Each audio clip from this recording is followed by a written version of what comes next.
Hello everyone! Welcome back to more Let's Play Seduce Me! Still going through Damion's route today. And I'd like to make a quick apology for not being able to upload on Friday. Nothing's more devastating and makes you lose motivation than failed recording. And by failed recording I mean my microphone wasn't properly hooked up to my recording system. So, yay! You just gotta love it when shit like that happens, where you talk like an idiot for an hour and then you try to listen to your voice in your editing and then you hear nothing. Maybe the game would be better if I never said anything. Let's just plow through this. Okay, just do. You guys can read. I don't need to read for you. Alright. We've chose Damion to help clean up the house. Alright, Damion, show us what you got. I stayed in the lobby with Damion, who nodded to me and passed me a dust cloth. We have to dust off the railings and other surfaces before we mop the floor. Is that okay? I nodded and rolled up my sleeves, climbing the steps of the staircase. Easy as cake. Both Damion and I began to climb to the top of the stairs, wiping the dust off the railing as we went. However, a silly idea came into my mind. I looked over to Damion, wondering if he could read what I was thinking. As I expected, Damion looked over in slight surprise before giving me a slightly concerned look. What if you get hurt? Oh, come on! It'll be fun! I did it all the time as a kid! Damion stared at the rail and thought. My mind began to wander on how much fun... My mind began to wander to how much fun my idea was, hoping my thoughts would convince him. Damion sighed softly before smirking slightly and nodding. Woo! I quickened my pace on the rail, dusting as quickly as I could as I got to the top. Damion followed quickly behind on the opposite side until we both were at the top of the stairs. We both then jumped up and sat on top of the rails, sliding down each other like a roller coaster. There's a lot of thought on the execution, but not much to stopping. Watch out! Whoa! This was my night. It's not a good idea. Our brakes had become slamming into each other and landing on the floor, him on top of me. I stared up at him in surprise as he looked down at me in concern. Neither of us knew what to say. Oh, just laugh it off. I mean, we had a good time, right? See? His heart just beat. Just skipped a beat a little bit right there. He had a good time. I started to laugh. I didn't know why, but I couldn't control myself. What the fuck is wrong with my... Ugh. I swear I can read this. My voice is just lagging. That's what it is. My voice is lagging. There we go. I started to laugh.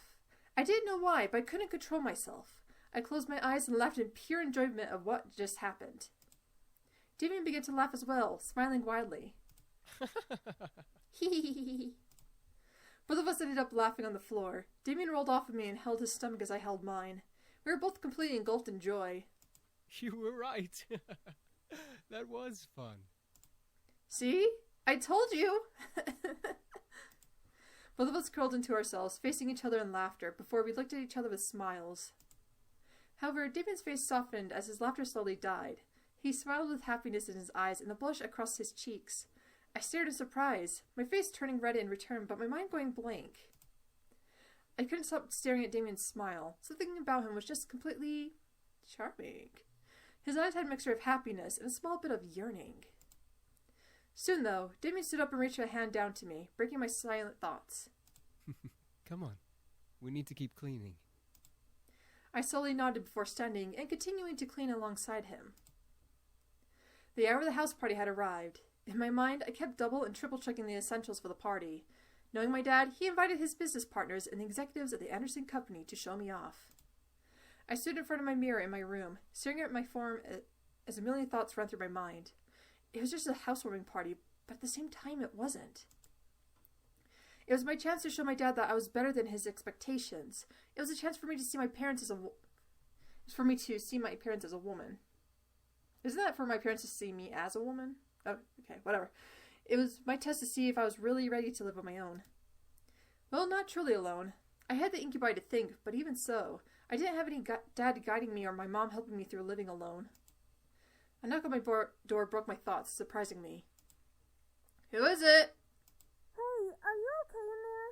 Your parents should be here soon, so you should Well, I'm ready, but... But what? I'm sure you look fine, Anderson. Just come on out. Alright. If you want to see this abomination, then okay. As soon as I opened the door to the hall, I watched as Naomi and Susan's faces turned from smiles to complete awestruck stares. What? Dude, you look hot. Yeah, you look amazing. Where did you get that dress? I've had it for a while. I just never had the chance to wear it. I figured I might as well bring it out now.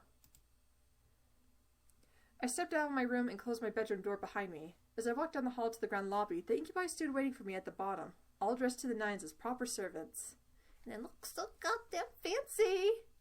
Whoa, they really know how to dress well, don't they? Yeah, they do. So goddamn fancy! I was slightly taken aback at how great the boys looked in uniform. Each had the poise of a perfect gentleman, even Sam. With his horrible messed up hair, but sure. I slowly began to climb down the steps with Suzu and Naomi behind me. The boys watched as I descended the staircase one step at a time, like knights waiting for their princess. I felt my face slightly flushed, but I quickly shook my head and tried to regain my thoughts. As I reached the last step, James offered his hand out to me and walked me down that final step, smiling. As beautiful as a princess, miss.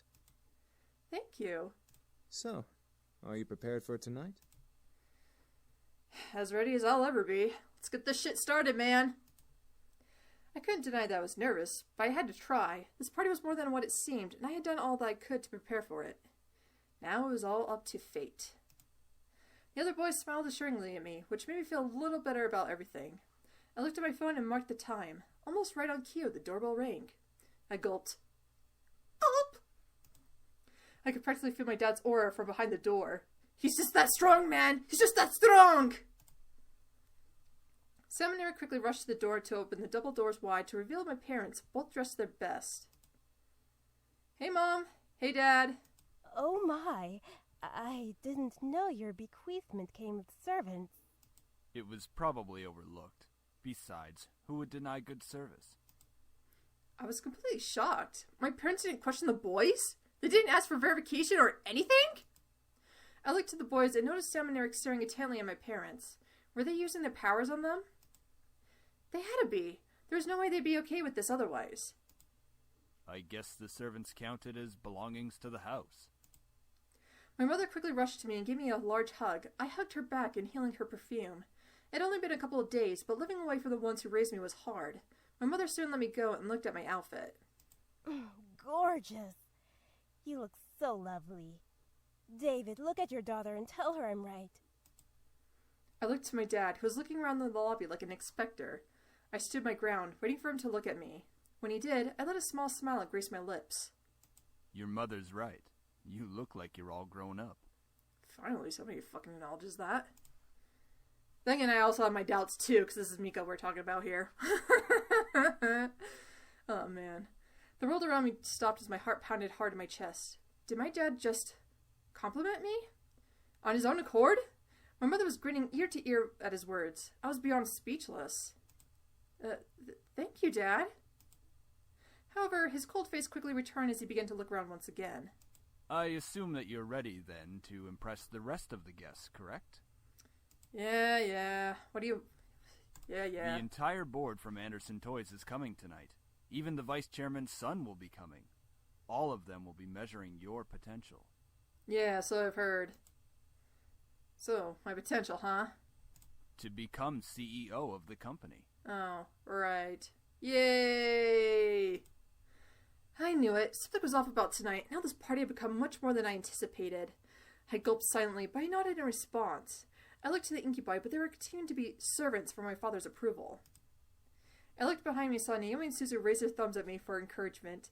I let out a small breath before feeling my body accept the situation. I felt a weight in my gut, but I had to hide it. As if time zoomed forward, all of a sudden, the main hall of the lobby was full of guests. Men and women of formal or business attire showed up to meet me and see my new house. I didn't expect many to come, but I was once again surprised that night. I shook hands with many officials and executive members, putting on the professional face my dad trained me to have. I felt overwhelmed, but I hid it well behind a small smile and a handshake. Many even asked me questions. I tried my best to reply as maturely as possible. I had to remember, say what they want to hear, not what you want to say.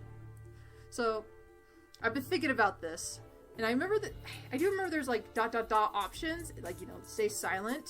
So I think that's what I'm going to do and try to accomplish if it ever pops up. So, let's us see what we can get. So, how do you feel living on your own at such a young age? Okay. Oh shit, there's no ... I feel fine. How about that? Be as passive as possible. Passive. It really hit all of us hard. ... There we go.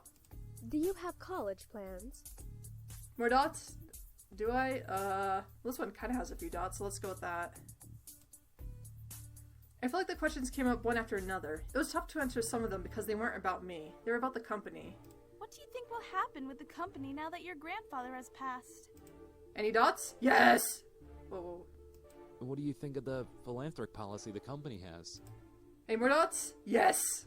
Do you think the company should expand from just toys? Silence is an option! Oh, I got two of them. Let's go with IIO. Silence is an option. I don't know why, because it made me... Earlier today I was thinking of, like, Telltale games, and I remember, like, silence is an option. You can always choose, like, ... At least from when I played The Wolf Among Us. I don't know if that's the same with the other games that they have, but... I was just thinking of that. I'm like, oh, I should try something like that during this. That'd be funny. Obviously, we're not going to have a nice outcome, but whatever. Gotta dig around once in a while with some of these choices. You know. Eventually, the questions stopped, and I was back to being myself. Naomi and Suzu were mingling in the crowds, and the Incubi were doing their jobs, so I was all alone in a room full of strangers. It was unnerving to think about, but at least I wasn't being questioned left and right anymore. Thank God. Suddenly, though, my mom pushed her way through the crowd to me, bringing along someone I didn't know. Honey, I'd like to introduce you to someone. This kind gentleman is the son of the vice chairman. But my mother stood a man who looked only a couple years older than me. He smiled and held out his hand to me, silently asking for my hand. Hi, I'm Andrew Lewis. It's a pleasure to meet you, Miss Anderson. Simply nod to the man. No need to get comfortable around here. Andrew was slightly taken aback, but gently smiled and lowered his hand with a nod in return. My mother smiled at both of us, which made me slightly concerned. Why was she excited to introduce me to Andrew? So, you organized this party very well, Miss Anderson. Silence! I apologize if I made you uncomfortable in some way. I fucking love Mom's face right here. I'm pretty sure I mentioned this before in my previous routes, but goddamn, Mom's face right here. This needs to be a meme or something. Like, I swear to God, it really does. No one makes this face better than Mom right here. Goddamn. Andrew then chuckled nervously, bringing a soft fist to his lips to cover his laugh properly before smiling at me. I'm sorry if I seem a little forward. I've just been excited to meet Harold Anderson's granddaughter. Huh? Any particular reason why? He used to talk about you all the time in the office on how you helped him refine his toys. I only attended meetings and heard all of the stories. You've helped a lot with the success of the company without having to actually work there. Oh, wow. I didn't know he talked about me. That would explain everyone's fascination with me and their rather personal questions. I looked to Andrew, who had a kind face to me. Something about him seemed off, and I didn't know what it was. He seemed to be hiding something. Whether it was good or bad, I was not able to find out. I felt someone walk up beside me, causing me to turn to them. Next to me was my dad, giving his cold stare to Andrew, who suddenly became tense. So, you're Jared's son. Andrew's body twitched slightly. Whether it was fear or insult, Andrew locked eyes with my father. I couldn't help but feel the tension between them. It irked me how fragile the air had become, enough to break at the wrong word. You're the one who wants to be the next CEO of the Anderson Company. Well... I stared at Andrew. This guy wanted to take my grandfather's place as CEO? I thought the vice chairman wanted the position. David, leave the poor boy alone. I'm merely testing the boy's conversational skills. Nothing wrong with that. And my mama's calling on bullshit with you! Of course not, sir. And polite as well. Interesting. If you'll excuse me. Quickly, Andrew retreated away from my family into the crowd of people. No, we're not going to follow that boy. We're going to stay put. I'd rather deal with my parents than deal with that asshole right there. Okay, he's not technically an asshole. Sam is the fucking asshole. But technically, Andrew's a fuckboy too, so... There's that. I watched as he disappeared into the crowd towards the back of the house. I was worried, but I gave him his space. He obviously needed it. Peh. He's not CEO material. That's because you practically interrogated the young man. A little questioning shouldn't have bothered him. He's obviously not ready for any title in our company. I bit my tongue. I didn't want to make a scene with my dad. One wrong word and he'd lecture me in front of everyone. That was not something that I wanted at my housewarming party. I let outside before looking at the clock. It was getting close to midnight, meaning that the party was going to end soon. I lowered my gaze out the window and saw a limo pull up. Huh? Whose limo is that? Oh, that must be Lewis's car. I'll go get him. Stay with your father so you can escort your guests out together. Yes, ma'am. My mother left my dad and me to slowly escort the guests out. My dad held a simple smile as we thanked each person for coming. I did the same. Andrew quickly passed the doors before I could speak. Eventually, only Suzu, Naomi, my parents, and the incubi were left. My dad looked at me in slight disappointment. I looked back at him in confusion. What did I do wrong? What did I do? I overheard your conversation with our guests. You were stumbling as much as Lewis did. I was hardly saying a goddamn word. What fucking conversations? After all, silence is an answer. Oh, god damn it. But I don't want to hear excuses. I expect that you'll work on your speaking skills while you remain living here. Bitch, it's my house. You can't control me. Yes, sir. At least for now, anyway. I mean, afterward, we're going to forget this whole conversation even existed. Alright, your mother and I have to leave. I'm sure Naomi and Suzu need to leave as well. Just because it's Saturday doesn't mean you should stay up all night. Again, my house. I can do whatever the fuck I want now. Right. Thanks for having us. It was a great party. We'll come visit tomorrow or something. All right? Right. See ya. Good night, sweetie. Come visit us soon. Will do. All four of my remaining guests left the building, all but my dad waving back to me. With the last of the guests gone, I sighed and sat on the staircase exhausted. Whew. Well, that was tiring. It's not like you had to do any work, though. Shut the fuck up, Sam. Seriously. God, boy. If there's any way to turn off his volume, that'd be perfect. Just go to his voice box and his throat, just turn it a few notches down till it hits -80. That'd be perfect. That'd be fantastic with you, fuck boy. Give her a break, man. She was getting interrogated left and right. She handled herself the best she could. As expected, princess. Since you're exhausted, why not head to bed? We can clean up. Ugh. Hush, Sam. Are you guys sure? Positive. It shouldn't take long. Ho ho ho! It didn't take long to find you little shits after all. I felt a hot shudder run down my spine. The voice from my dreams echoed through the air into my ears. I looked around, panicked, alongside the incubi. James placed a hand on my shoulder, trying to remain calm. Don't worry. No one will hurt you. Are you sure? Are you really sure? All of us shot our heads towards the door, finally pinning down the direction of the voice. The doors quickly swung open, revealing a sight I would never expected to see.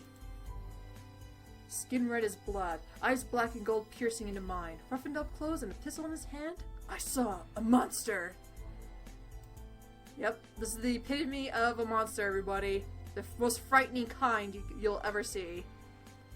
I would mostly say he's like a strange weird dude, but definitely not a monster. That's just me. I covered my mouth to not scream at the sight. Dried blood covered the bandana around his neck as he smirked at me and the boys around me. Beside the red-skinned man was a similar-looking woman in matching thug-like clothes. Aw, what's the matter, boys? You really didn't think I wouldn't find you, did you? I hoped you would, you piece of... All of a sudden, the man raised his gun at Sam's face and instantly pulled the trigger. Don't get my hopes up, man. Don't get my fucking hopes up, man! Will gasped in shock, instinctively expecting to see a bullet run through his Sam's face, but... What the fuck? What? What should have been a headshot ended with a loud but empty blank shot. The pistol echoed its empty shots as the man grew more pissed, pulling the trigger over and over in aggravation. Luckily for my ears, it became quieter after its first shot. Why the fuck won't you work? This place is protected. What did you say, Shrimp? This place has a seal, protecting it from hellborn magic. What the fuck is that supposed to mean? It means as he said. It's not that hard to piece together, man. Ah! The man growled and threw his gun at Sam, who was able to dodge it in time. The pistol bounced off the ground a couple of times before sliding further away, hitting the wall in a final stop. As it stopped moving, the gun faded into black flame that disappeared into the air. The previous owner had this place protected by magic, Malix. Malix. That was his name. His existence resonated in my memory from the dream I had. However, I looked to Matthew in the same confusion as Malix did. This place is protected by... magic? It would seem that your grandfather had some sort of protective barrier around this house. From the looks of it, it only disables hellborn magic.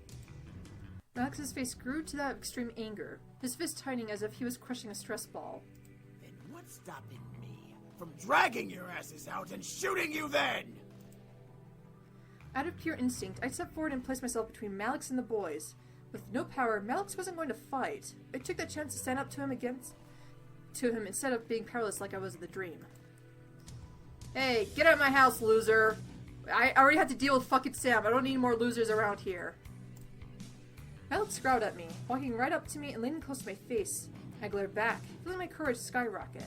Since when does a little stain like you give orders to a guy who can rip your pretty little head from your body?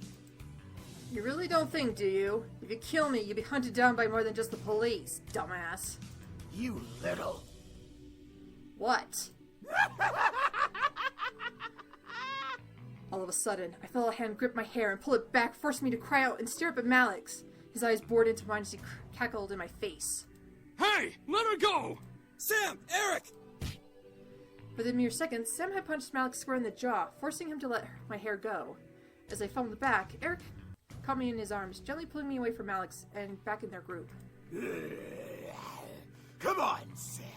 You and me. Right here. Let's go! Come on, asswipe! However, before both could fight, the woman stepped forward and placed a firm hand on Malix's shoulder.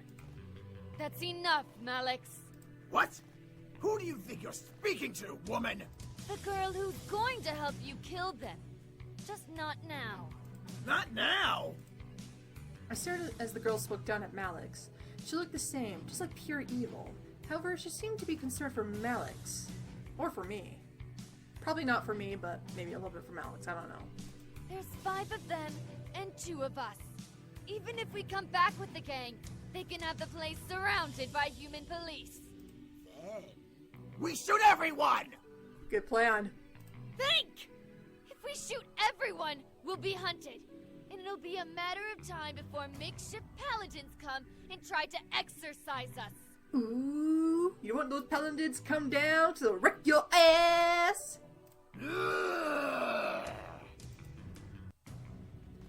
The two growled at each other. If they could have used their magic, I could sense that fire would glow from underneath their teeth. Malix grunted and glared at the boys. He pointed at James, wanting so badly to use his fingers like a knife. Just wait, pretty boys. We'll get you and fuck you up real good.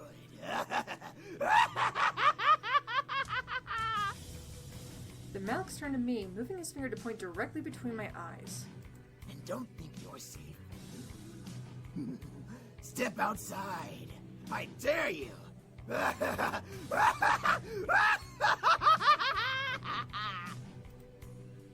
With that, Malix and the woman walked out of the mansion. The doors closed behind them, leaving the boys and I alone once again. Can I take one step outside and I'll go like, oh, I'm doing it! I'm gonna do it! I'm gonna do it! Just interrogate them. Or antagonize them. I felt my knees give out from underneath me, forcing the boys to quickly turn to catch me. Whoa! Are you alright? Yeah. Why was he here? He's been closely tracking us. Our blood trail from the forest must have led him here. We should have stopped him and finished it here. For once, Matthew, I agree with you. I stood up and rubbed my arms, feeling the goosebumps Malex left behind on me. I couldn't stop myself from shivering in fear of his words. Malex, was he a demon? That son of a bitch is not a demon. He's a devil. A devil? There's a difference? Yes. Demons come from a different plane of existence called the Abyssal Planes. Devils, however, come from one of the 7 circles of a place humans know as hell. Despite us not being human, we are very different creatures. We actually have brains, for one. Devils always like to cause trouble and try to kill or torture others for their own enjoyment. Demons, like us, know when to use our powers and when not to. We're not stupid.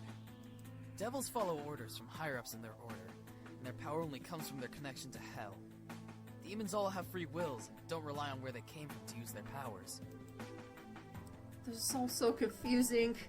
Demons, devils, magic, all existed, and I happened to land in the middle of all this fucking shit. So, what do we do? You're safe. You've been protected as well. What? What Damien's saying is that the magic that protects this place also protects you. Your grandfather must have cast it when you last saw him or something of that nature. We can sense its aura around your body. I couldn't believe my ears. It was the third day of surprises, and this one took the cake in being the most surprising. I felt my head spin again. What did I get myself into? Miss, please don't worry. We'll find a way to train ourselves and become stronger to finally finish this feud. I'll kick his ass right now. Until then, we'll protect you as much as we can. If Malex comes back, we'll be here for you. But what about going outside? Won't he? Like we said, you have a protection spell on you. Even if Malex attacks you, he won't be able to use his magic on you. He'd be just like any other human you can fight back against. Hint, hint. Didn't you say you knew Taekwondo? Also another hint. Well, yeah. I felt somewhat relieved that I was mostly safe from Malex. Still, I cannot help but feel very nervous and apprehensive about the future. The boys were safe here to train and become stronger, but what if Malex did the same? Even more so, I was lost about how my grandfather knew about magic. I had to find out. At least, I had time. I went to bed that night feeling nervous. Despite the words of the incubi, I felt like a target to something I'd never be able to explain or prove. Magic, devils, demons. How did this all even happen? Should I really meddle with the situation? They are only staying until after they defeat Malex. That's right. They said they'd only stay until after they defeated Malex. After that, my life could go back to normal. Temporary insanity, as Kay would say. The question was then, would I want them to leave? If my life went back to normal, then I have to care for the house all on my own. I'd get to focus on my life instead of getting distracted by the boys. I'd have to. My life. Where was my life going anyway? I was under pressure from my parents with only my friends and the boys to comfort me. Without the boys, I'd have no way to hide from my responsibilities. Okay, enough. Let's just sleep and deal with tomorrow when it comes. Defeating my sense of thought, I forced myself to sleep, unsure of what tomorrow had planned for me. Hopefully, whatever the future had for me, I would be ready for it. I promise to be with you forever. You're so important to me. I swear I'll give my life to you. Please, let me love you. I'll be by your side, always. I can't imagine living without you. I want to be with you. I love you. I slowly opened my eyes, letting the voices of my dream echo in my head and force me awake. I rubbed my eyes before sitting up and looking at my clock. 7 a.m. Why am I up so early? I fell back onto the bed and closed my eyes, trying to go back to sleep. However, something kept me awake. Why? It's too early to even be alive. I gave up and sat up, staring at the fireplace across from my bed. A sigh escaped from between my lips before I threw my legs over the side of the bed. What to do at 7 a.m. in the morning? Alright, so far we've done make some coffee and work on homework. However, there's always been this third option. I wasn't sure when to do this, but I actually remembered a different dialogue kicks in if you actually choose this one and you select an incubi as a route, as one of your routes. So, I will choose explore the house. I decided it was a good idea to wander around the house. I never really explored it much as a child, so there were bound to be new surprises. Well, come on, feet. Let's go on an adventure. I stood and exited my room, hoping that the boys were still asleep. I began to wander the halls on my end of the house, opening each door to find what room each door led to. Quickly, I found an old office. A desk and chair set by the far side as a large bookshelf of documents and memorabilia adorned its nooks and crannies. There were a couple of pictures of me growing up peeking from the shelf as I walked further into the room. I don't believe I've been in here before. I tried to recall memories of ever seeing this room, coming up with nothing as a result. This room was new to me. Did I want to disturb the furniture? Curious. I gently opened the shelves and any drawers I saw in the room, and a couple of them were books and even sewing kits. I assumed they were used for my grandfather's toys, so I left them alone. One drawer, however, was locked, no matter how many times I pulled. Come on! Open! God damn it! Nothing. It would not budge. The drawer beside it, though, did reveal a laptop. Why is there a laptop in a drawer? Why wouldn't there be a laptop in a drawer? I lifted it from the drawer and carried it over to the desk and chair, opening it. It was a high-tech laptop with a retina scanner as pass lock. I was not sure whether or not to try to unlock it or not. Might as well, why not? I decided to try. I turned on the computer and leaned my face near the retina scanner, lining the camera up with my eye. To my surprise, I heard a ping come from the computer before the screen opened to a desktop. Huh, look at that. On the desktop were documents and folders labeled with different aspects of the Anderson Company. Taxes, profits, bylaws, products. The list went on and on. If I really did want to become the CEO of the Anderson Toys Company, I had everything about it at my fingertips. Dad would sure be impressed. One icon, however, stood out from the rest. Virago? I double-clicked the icon, but no window came up. Instead, I heard a large click come from the drawer that was locked. What the fuck? I slowly left my seat and walked over to the drawer, attempting to open it again. It slid open smoothly in the direction of my pulling hand, revealing it 2 books. One was a plain black journal with a tie to keep it closed. The other was bound in leather with cryptic symbols all over the cover. I took out the journal and skimmed through it, seeing my grandfather's notes. They were all detailed explanation and opinions on his findings on demon magic. He really did know about magic. Grandpa, what the fuck you been doing, man? I sat down at the desk and went through the journal further, finding drawings and sketches of symbols and magic circles, each with their own different meanings and effects. It was all fascinating.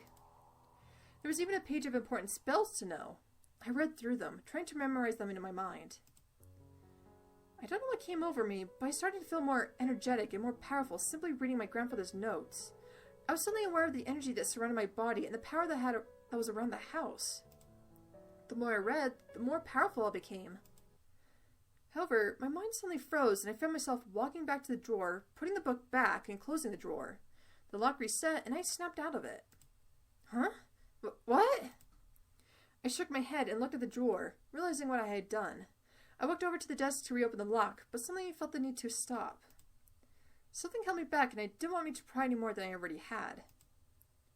I was curious beyond belief, but I obeyed my thoughts for now. Eventually, I would come back and look into it.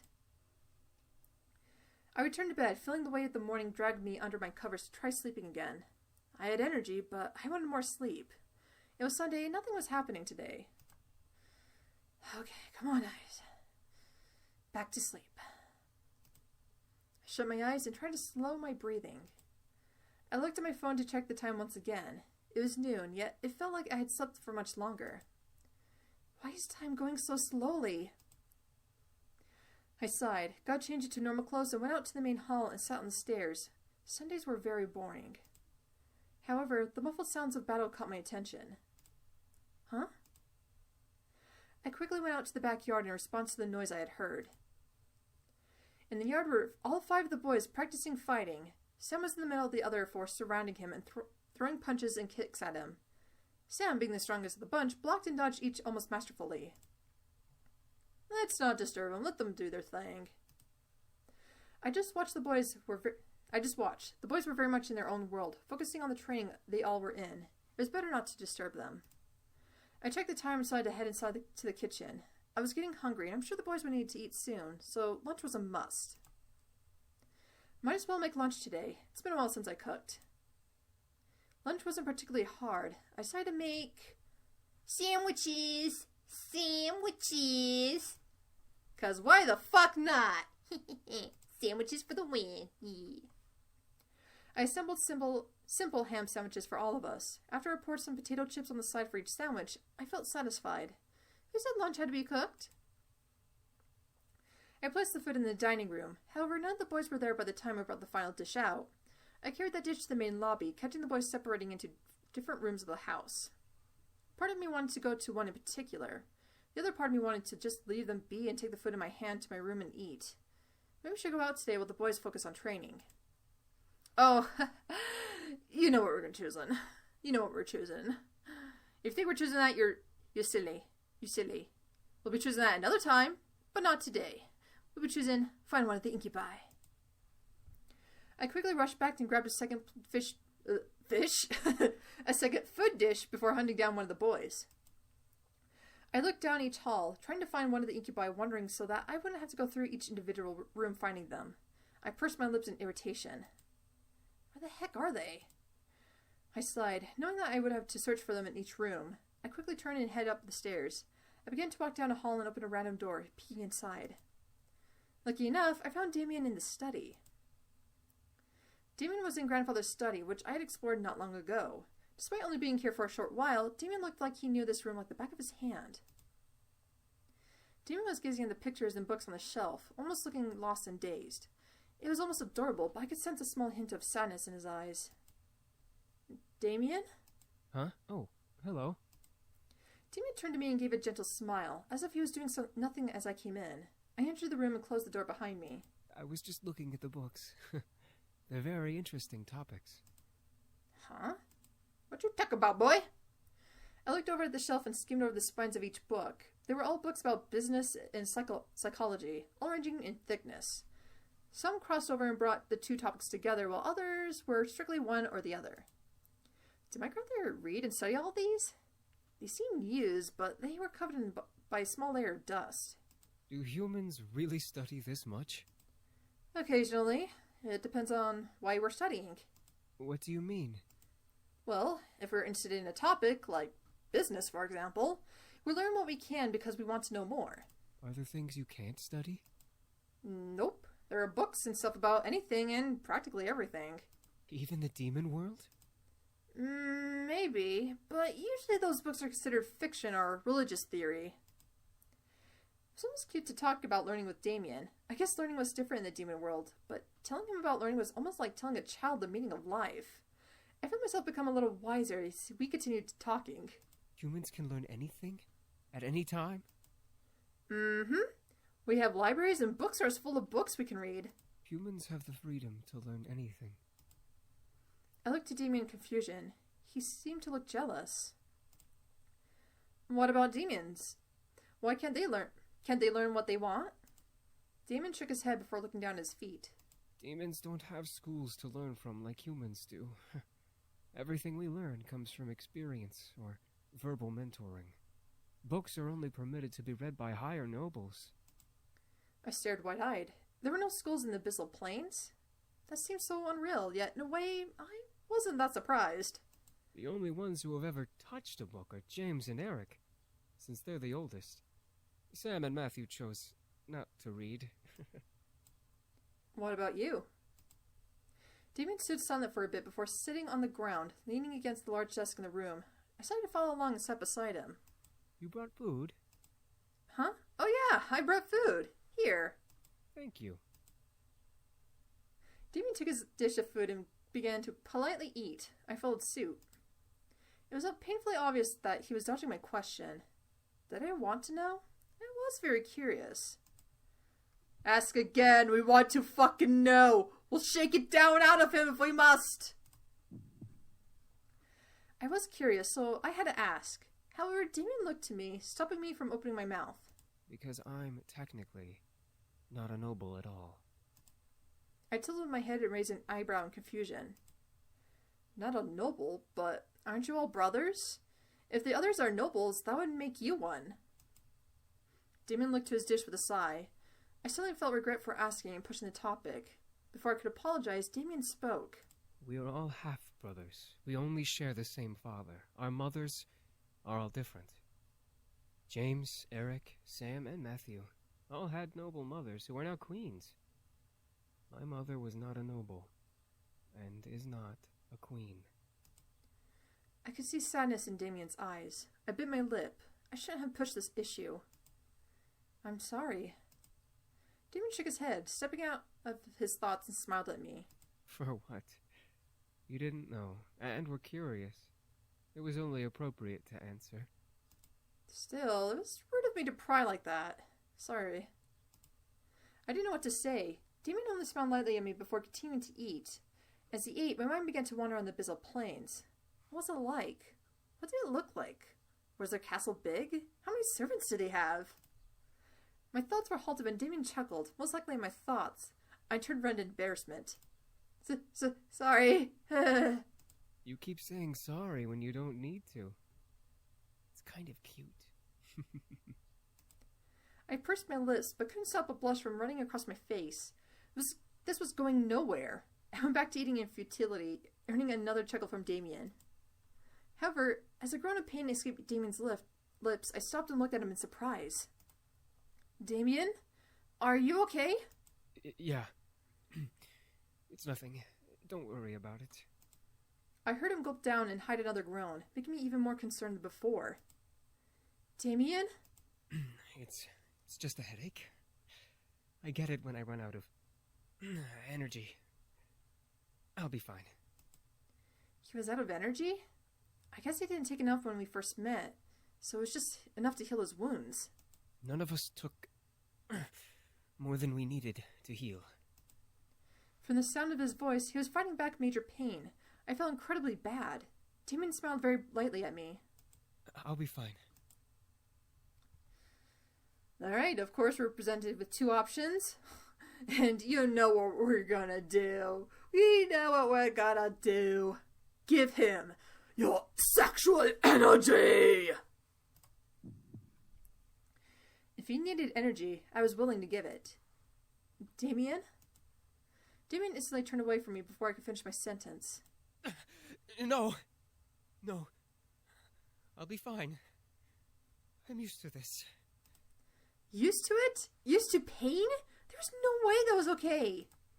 I glared at Damien's back before grabbing his shoulder and forcing him around. Damion stared at me wide-eyed in surprise. Damion, please, let me help you. I don't want to see you in pain like this. I continued to stare at him, wondering if he'd make the first move. I wanted to help him, truly. I knew that my energy would help him not feel pain. Damion must have heard my thoughts as his gaze changed from nervous to piercing. All of a sudden, I felt that familiar feeling of warmth run through my body once again. I felt my body slowly heat up as Damion wrapped an arm around my body and pulled my body tightly to his. Damion grew a lustful gaze before speaking, bringing a hand up to cup the back of my neck. Thank you. Before I knew it, Damion pulled me into a gentle but passionate kiss. Heat erupted through my body as his kiss slowly and almost timidly got deeper. Damion kept an arm around my waist while I rested my hands on his chest. The energy from my body was slowly draining in the kiss, making me feel light and warm. It was almost pitiful how comfortable and how willing I was in this situation. Still, I held no regrets. I was enjoying every bit of this kiss. Damion was a wild card. I didn't really know what to expect from him, and his kiss was no exception. Damion wasn't forceful, but his kiss was deep and passionate, and it felt almost magical. It was how I imagined the first kiss to be like, except with energy drain. Soon, though, the energy drain stopped, and Damion gently pulled his face away to end the kiss. I stared up at him as we both panted for air. I never kissed like that before, and I was so lost in the moment that I had forgotten how to breathe. Damion moved a strand of hair from my face to behind my ear, eyes still full of desire. I'm okay now. could feel the hold of his mind-altering spell fade away, but I still felt hot. Something told me that I wanted more, but at the same time, I wasn't sure if I truly did want to give any more. Keep fucking going, baby! I opened the opportunity, and I was enjoying it as much as he was. I wanted more, and I was going to let him keep going. I wanted to keep going. I leaned up and kissed him again. Damion gasped against my lips, but continued to kiss back. I could feel him pull on the tail of my bow, releasing it and falling his hand off from around my neck. He moved the ribbon to his pocket before gently unbuttoning the top two buttons of my blouse. The desire in my body drove me insane, forcing a moan to escape my lips as he ran kisses from my lips down to my exposed neck. As he began to ravish my neck and shoulder in hot kisses, I leaned my head back and let a pleasurable sigh escape my lips. Damion was ruthless in his passionate kisses on my skin. Damion didn't stop touching and kissing me, making more moans and gasps rush out of my mouth into the open air. He may have been full, but he was as hot as I was. Woo! I couldn't even comprehend how much time we spent making out. I was lost in the pleasure that I didn't care. Call it sinful, but I didn't care. I loved it. His touch, his kiss, his heat. I desired it beyond anything at that moment, even as he lowered his kisses down to my chest to just above my bra. My heart was beating wildly in my chest. Something about Damion intrigued me immensely, but something made my heart quicken for him. It couldn't have been love, but it was too passionate to be lust. What was it? However, I began to feel dizzy, seeing the ceiling start to spin almost wildly. I gripped onto Damon's shoulders, trying to signal him to stop, but my mind faded to black before I let out another sound. Goodbye, world! Oof. I felt good. I didn't care that I was blacked out. I felt warm and fuzzy in the darkness. I never knew indulging in that kind of passion would be that good. I now just wanted to awaken, hopefully in a good way. My eyes eventually fluttered open, adjusting to the sight around me. I felt familiar silks underneath me, letting me know that I was in my bed. I slowly sat up, stretching from the tiredness that still lingered. I felt a very soft pain on my neck and shoulders, and I could feel my swollen lips pulse gently and healing. However, when I looked down at my body, I saw that my shirt had been pulled back and rebuttoned, as if nothing had happened between me and Damion. I was just missing my ribbon. Before I turned to get out of bed, though, I spotted my ribbon on the pillow beside the one I slept on. It was tied around a small pin and a nice bow with a small note attached to it. I gently slipped the note from the tie and opened it to read it. Thank you. I indulged myself, but I hope you enjoyed it as much as I did. Damion. Didn't Damion just say he didn't learn how to freaking read? Or was this like after they came to the human world? Because they were here for like a few months, so. I mean, I guess that's a possibility, but still. I stared at the note, letting a small smile grace my lips. He indulged himself as much as I did. I enjoyed it. It was cute, though, to imagine him thanking me for something we both did and enjoyed. I brought the note to my chest, letting the memories of our meeting flood my mind. I indulged myself too, Damion. I looked at the time out of curiosity. The large white numbers on my phone showed 5:31 p.m. Yikes! 4 hours being knocked out, and I am still feeling tired. It was Sunday, so I was allowed to sleep longer if I wanted to. Yeah, it's just been all fucking day sleeping. The perfect day off. The remainder of the night passed by, surprisingly uneventful. The boys continued to train with each other, but were kind enough to stop and make me dinner. I was glad for that. Unsurprisingly, the food was perfect, but it felt a little empty without the boys to eat with me. They most likely had already eaten, but still, I felt lonely. I couldn't let it bother me. I ate and went back to my room to study and sleep. Surprisingly, I felt good going to bed that night. I felt like I could have a peaceful sleep after the previous rough nights I had. I felt good. I drifted to sleep and woke up almost flawlessly the next morning. No grogginess, no aches, perfectly energized and bright-eyed. Man, how long has it been since I got that much good sleep? I looked at my alarm. I woke up 10 minutes before my alarm. Well, hey, must be my lucky day. Karma owed me some luck. After all, I had gone through in a merely handful of days. I deserved to get some good luck. Ecstatic for the day ahead, I turned off my alarms before they could ring and got dressed. However, my phone started to quickly buzz from an incoming text. Huh? Who's texting me this early? Yo, Anderson! You're carpooling with us from now on. We're not letting you waste your money on a bus. Get ready and be at your gate at 7 stat. I smiled. My friends were the best! I couldn't drive yet, and I didn't have a car, so it was awesome that my friends would let me carpool. I checked the time. 6:30. Perfect. I can eat some breakfast before they come. I packed my bag and carried it downstairs towards the kitchen. As I entered the dining room, I saw a plate with eggs, toast, and bacon sitting on the table. A fresh steaming cup of coffee sat next to the plate with sugar and creamer on the side. I walked to the table and couldn't believe what I was seeing. Who made this? As I spoke aloud, a small red note caught my attention. Have a good day. Yours. My heart skipped a beat as I finished. I could tell it was from one of the boys. Maybe it was from him? I smiled before putting the note in my bag and eating up. The food was so delicious, I devoured every amazing bite. I looked at the time again, and it was time to go.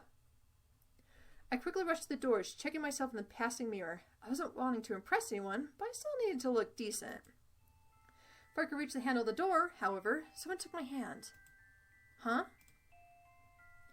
I turned to see Damion, who was holding my hand back with a concerned frown on his face. My name. Your name? My true name isn't Damion. I want you to know my real name, if something were to happen. His true name? What did he mean? Why was he telling me this now? Alright, so here's a little bit of different dialogue. If you go through the office and read about the magic, and you go through the Incubus route, this dialogue will pop up, and it's not much of a difference, I know, but it just pretty much says, well, right here, as I'll say in a minute.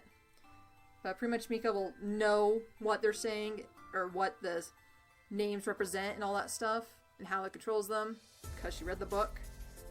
Again, nothing too special about it, but, you know, just a slight little difference here and there, and I can appreciate that. I can appreciate little details like this. I remembered reading about a demon's name from the journal I read yesterday. If you knew a demon's true name, you could summon them to you, no matter where you were or where they were. Damion gently pulled me to him and leaned close to my ear and close to whisper in my ear. My name is Ezreal. As he said his name, I could feel it lock into my memory. Something in my head would make sure I would never forget it. Damion pulled away and stared at me, despite still carrying worry in his eyes. If you are in any danger, call my name. I promise, I'll come and help you. I stared up at Damion, unable to say anything. I could only nod in response. Damion smiled before releasing my hand and heading into the dining room. Something told me that name would be used eventually. And right on cue, Naomi drove up to the gates with Suzu waving me down. I rushed out the door and we headed to school, talking about the homework in the coming day. We made it into the school without a hitch. Our lockers were in the same part of the hall, so we quickly unloaded what we needed to and got our important books and necessities. First, it's in of the day. What's his, going away a little bit right there. As I walked towards Suzu and Naomi, who were both waiting for me on one opposite side of the hall, something hooked my ankle and made me fall forward. Ow. Hey, are you okay? Who did that? The three of us looked back to see Lisette and her gaggle of girls. Lisette had a look of complete innocence, while the girls around her giggled like no tomorrow. Why, you little... Suzu, don't! I felt a giant fire of anger burn in my stomach as I stared at Lisette. Today was not the only time this had happened to me. However, it was now clear who was behind these incidents. Even if she was innocent and one of her goons did it, it was now obvious that Lisette was the mastermind just from the look on her face. She was no friend, nor will she ever be. I had to do something! And once again, we get a third option, glare into her soul. Normally we get just the two, but because we went through the office and looked at that magic book, this third option appears. But honestly, this kind of is a little bit spoilery, so I'm not going to bother with this until we get to the route that we need to. So, yeah, I'm going to save that for another day, but it's there. But we're going to stand up and walk away, just to speed up the process here. I don't want to spend all day. No. I wasn't going to bring myself to her level. She was a bully, but I was not going to let her get to me. I'm going to be the fucking bigger man in this picture. The bigger man! The biggest lady boner you ever saw, god damn it! I had to be stronger than her, and only then would I have beaten her. I stood up and brushed myself off, pretending nothing had happened. Anderson, you okay? That was a pretty bad fall. Yeah, I'm fine. A fall like that is nothing. Look, I don't even have bruises. Come on now. I merely smiled at them, not wanting to let them know the pain rushing through my body from that fall. My arms were quaking, my shoulders were pulsing, but I remained content-faced. I quickly gathered up my belongings and nodded to my two friends. Come on, we'll be late for history. Suzu and Naomi looked at each other before frowning and nodding to me. Naomi and Suzu flanked me as we began to walk to class away from the gaggle of bullies. As we walked, I could barely see Suzu flipping the middle fingers to the group behind us from the corner of my eye. Friggin' bunch of Lisette feet lickers. That's gross, Suzu. It's true. It's all OMG! Lisette is the best! Let's follow her around because we obviously don't have lives. Come on, Naomi. You know Suzu's kind of right about this. Come on now. Naomi and I could not help but laugh, but the group behind us, however, did not like Suzu's words, obviously. At least my dad doesn't screw around in the black market to keep a stupid casino running. Ooh! Oh shit! Suzu stopped. Naomi and I stopped as well to look at Suzu, who was completely red in anger. Suzu slowly turned ahead to the group, glaring daggers at them. The fuck did you just say? I had to act fast. I placed my hand on Suzu's shoulder and gripped tightly, knowing she could try to push my hand away. Suzu, they're not worth it. Let's just go. Okay, be the bigger man here. Be the bigger man, the biggest lady boner around. Come on, let's go, let's go. No, I think it's about time we taught them some manners. Suzu. I looked at Lisette and her group. Lisette had a widely amused smile on her face, which irked me to no end. Nevertheless, I knew that fighting wasn't going to get us anywhere. Let's go, Suzu! I grabbed Suzu by the shoulder roughly, pulling her back to Naomi and me. Suzu tried to step forward towards the group, but Naomi held on to her other shoulder. But held on to Suzu, who fought against our hands as we marched to class. Surprisingly, the rest of the school went off without another incident. I went to my classes, had lunch, and was anxious to get home. As the bell rang for school to end, I felt my phone vibrate in my pocket. Huh? A text? For Dad? What? I'll be picking you up today. Make sure you're ready to go when I get there. That's kind of a surprise. I quickly headed back to my locker and got my things before waiting for Naomi and Suzu. Hey, are you ready to go? Actually, my dad's picking me up. Really? Okay, I guess that kind of makes sense. We'll drive home together next time. Tell your dad that we've got you covered from now on. Naomi, Suzu, I swear to God, you two are like the best of friends. And the best of friends I could ever ask for. Yeah. Alright, I'll be sure to let him know. Even while I laughed, something didn't seem right. My dad texted me to say this? Why was he going to pick me up? Had he done something wrong? I didn't know.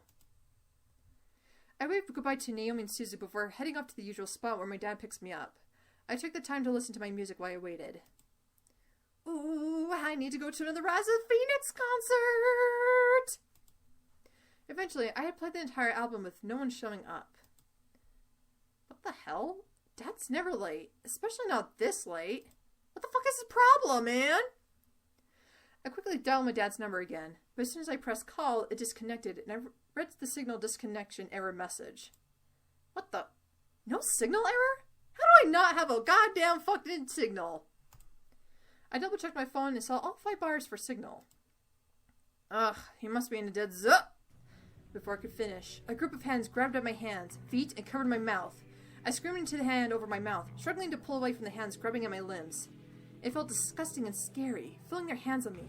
I needed it to stop. Hey! Don't dirty up Malix's prey.